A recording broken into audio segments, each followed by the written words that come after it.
যে ওয়ালটা দেখতে পাচ্ছেন এইখানটাতেই সেই কাঁচাগোল্লা বিক্রি হয়। কাঁচাগোল্লার অবশ্য অনেক বড় একটা ইতিহাস আছে। তো আমরা সেই ইতিহাসটা আসলে শুনবো এই দোকানের যিনি স্বত্বাধিকারী, ওনার কাছ থেকে আমরা কথাটা শুনবো। আসেন আমরা সামনে যাই, ওনার সাথে কথা বলার চেষ্টা করব। আপনার এই কাঁচাগোল্লাটা আসলে কিভাবে আসলো? এটার এই দোকানটার বয়স 173 বছর। 173 বছর আমাদের পাঁচ পুরুষের দোকান। দর্শক আপনারা দেখতে পাচ্ছেন এই যে কাঁচাগোল্লা এখানে বানিয়ে রাখছে। কাঁচাগোল্লা কাঁচা না, রসগোল্লার মতো গোল না। আচ্ছা, কাঁচাগোল্লাটা কিন্তু আসলে গোল না, এটা আসলে ছানা জাল দিয়ে এবং চিনি দিয়ে একটা মিশ্রণে কিন্তু এই কাঁচাগোল্লাটা তৈরি করা হয়।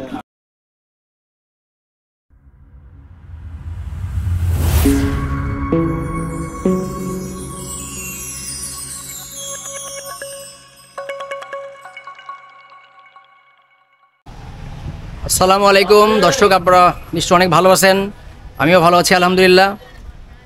এই মুহূর্তে আমরা আসছি নাটোর শহরের লালবাজার নাটোর এলাকার এখানে একটি কাঁচাগোল্লার শোরুমে, যেখানে কাঁচাগোল্লা বিক্রি হয়, পুরাতন একটি দোকান।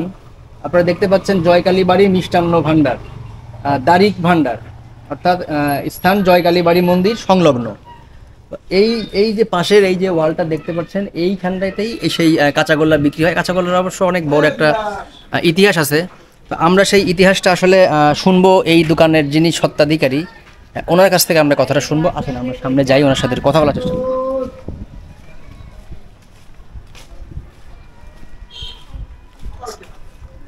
দাদা নমস্কার। নমস্কার, ভালো আছেন আপনি? ভালো আছি। আমরা আসছি একটু পাবনা থেকে আসছিলাম আপনাদের এই দোকানের সুনাম শুনে। তো আমাদেরকে একটু বলেন যে আপনাদের এই কাঁচাগোল্লার ইতিহাসটা কি আসলে, কিভাবে কাঁচাগোল্লাটা তৈরি হলো? এটা পদ্মবঙ্গেশ্বরী রানী ভবানীর প্রতিষ্ঠিত এই জয়কালী মন্দির। আচ্ছা আচ্ছা, এই রানী ভবানী বাড়ি আপনাদের, এই মন্দিরটা হলো জয়কালী রানী ভবানী। রানী ভবানী আর বনলতা সেন কি একই মহিলা? বনলতা সেন কবি কাল্পনিক। জীবনানন্দ দাস একটা কবিতা লিখেছিলেন, জি জি জি, সেই তারই অপেক্ষা বনলতা সেন। আচ্ছা, কিন্তু বনলতা সেন বলে কেউ নাই।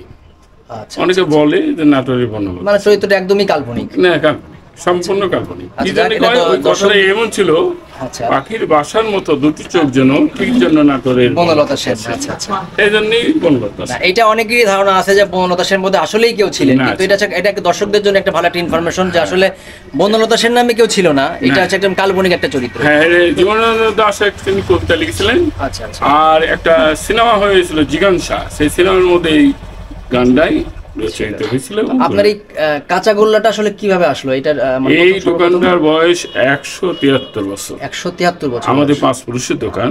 আচ্ছা আচ্ছা আগে এই দোকানে মিষ্টি রাজারা ব্যবহার করতো, খাইতো। আচ্ছা, ঠিক আছে, আমার পূর্বপুরুষেরা এই দোকানটাই সর্বপ্রথম সর্বপ্রথম। এবং এই মন্দিরে সেই আমল থেকে মিষ্টি বিক্রি হয়। বুঝতে পারলেন যে রানী ভবানী প্রতিষ্ঠিত মন্দিরে মিষ্টি যায়। তো সেই সময়ে রাজারা, আমি যেমন মালিক এবং কারিগর, আমার বাপ দাদারাও তাই ছিল, ওরা মালিক এবং কারিগর তো আমার সঙ্গে অনেক আছে। হ্যাঁ, হঠাৎ রাজারা মিষ্টি একটা অর্ডার দেয় আচ্ছা, যে আমাকে একটু নতুন ধরনের মিষ্টি তৈরি করে দাও। তো এসে কারিগর সেই সময় উপস্থিত ছিল না, তখন ছানা চিনি দিয়ে মালিক নিজেই তৈরি করে, চিনি শিরা করে আমাদের ছানা দিয়ে ঘন্টাখানি জ্বালায় নামায়, তারপর ঠান্ডা করে তারপর পরে মশলা দেওয়া হয়। আচ্ছা, এবং খাইতে তারপরে ওটা তৈরি করে নেওয়ার পর পরের দিনকে মালিক নিজেই রাজাদের ওটি নিয়ে যায়। রাজা খেয়ে করছে, খুব সুন্দর হয়েছে, কিন্তু এটা গোল হয়নি, তাই নামকরণ হলো কাঁচাগোল্লা। কাঁচাগোল্লা, এই থেকে নাটোরের কাঁচাগোল্লা ইতিহাস এবং বিখ্যাত। যেটাই বলুক সেটা কিন্তু বাস্তবতা নাই, এটা হলো আসল। আপনি যেটা বলেন এটি হচ্ছে আসল ঘটনা, ইতিহাস। দর্শক আমরা আসছি এই যে অথেন্টিক জায়গা, এইখান থেকে আপনারা অরিজিনাল কাঁচাগোল্লা শুরু, মানে এখানে আসলে আপনারা এখানে কাঁচাগোল্লা পাবেন। জয়কালী বাড়ি মিষ্টি দোকান, দারিক ভান্ডার। এটার মূল্য তালিকা কেমন, কিভাবে আপনারা বিক্রি করেন? আচ্ছা, দর্শক আপনারা মূল্য তালিকা দেখতে পাচ্ছেন, এখানে দেওয়া আছে কাঁচাগোল্লা 600 টাকা প্রতি কেজি, অবাক সন্দেশ 600 টাকা, রাঘব শাহী 600 টাকা, আর ক্ষীর তক্তি সন্দেশ 600 টাকা। এছাড়াও আপনারা যদি অল্প করে খেতে চান, কেউ যে আমরা আসলে বেশি নিব না, আমরা এখানে জাস্ট টেস্ট করবো, সে ব্যবস্থাও কিন্তু এখানে আছে। এখানে অল্প পরিমাণ 100 গ্রাম থেকে শুরু করে আরও বিভিন্ন পরিমাণে কিন্তু এখানে কাঁচাগোল্লা বিক্রি হয়। তো তো আমরা একটু দেখি দাদার কাছ থেকে আমরা নিব, দেখি কাঁচাগোল্লাটা কেমন। দর্শক এইখানে একটা ইন্টারেস্টিং বিষয় দেখেন, দোকানে ঢোকার যে গেটটাও কিন্তু একটু সেই আগের যুগের আমলের যে গেটটা, সেই গেটটা কিন্তু আপনারা দেখতে পাচ্ছেন, বেশ সুন্দর একটি গেট।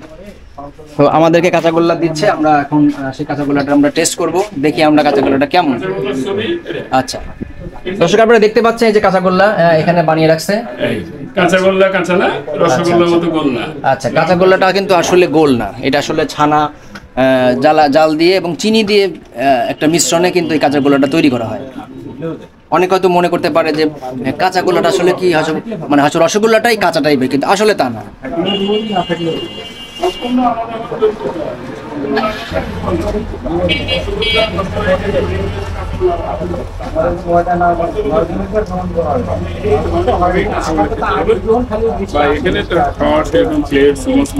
আমরা ওখানেই বসেছি। এই যে দর্শক দেখতে পাচ্ছেন, এই যে আমরা পেয়ে গেছি, এই হচ্ছে নাটোরের কাঁচাগোল্লা।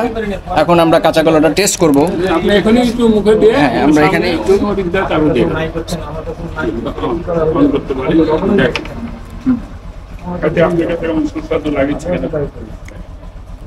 বেশ মজা, মিষ্টি পরিমাণটা বেশ ভালো। আসলে আমরা নাটোর শহরে আসবো আর কাঁচাগোল্লা খাবো না, তা তো হয় না। এই জন্যই ভাবলাম যে আসলে আমরা একদম অথেন্টিক জায়গা থেকে যেন আমরা এই কাঁচাগোল্লাটা খেতে পারি এবং এর সঠিক ইতিহাসটা আপনাদের যেন জানাইতে পারি। দর্শক আপনারা তো দেখলেন, আমরা কাঁচাগোল্লা নিলাম, আমরা কাঁচাগোল্লা খেলাম। তা আপনারাও আসবেন, যারা হিন্দু ধর্মাবলম্বী আছেন। এখানে অনেক বড় একটি মন্দির আছে, এই মন্দিরটা জয়কালী বাড়ি মন্দির। এখানে রানী ভবানী যে ছিলেন, উনি এই মন্দিরটা প্রতিস্থাপন করেছিলেন। তো আপনারা নাটোরে আসলে অবশ্যই এই দারিক ভান্ডারের এই দোকানে আসবেন কাঁচাগোল্লা খেতে। আর সবাই আমার ভিডিও দেখবেন, লাইক করবেন, সাবস্ক্রাইব করবেন এবং জানাবেন যে আমাদের ভিডিও কেমন হচ্ছে। দর্শক আপনারা ভালো থাকবেন, খুদা হাফেজ।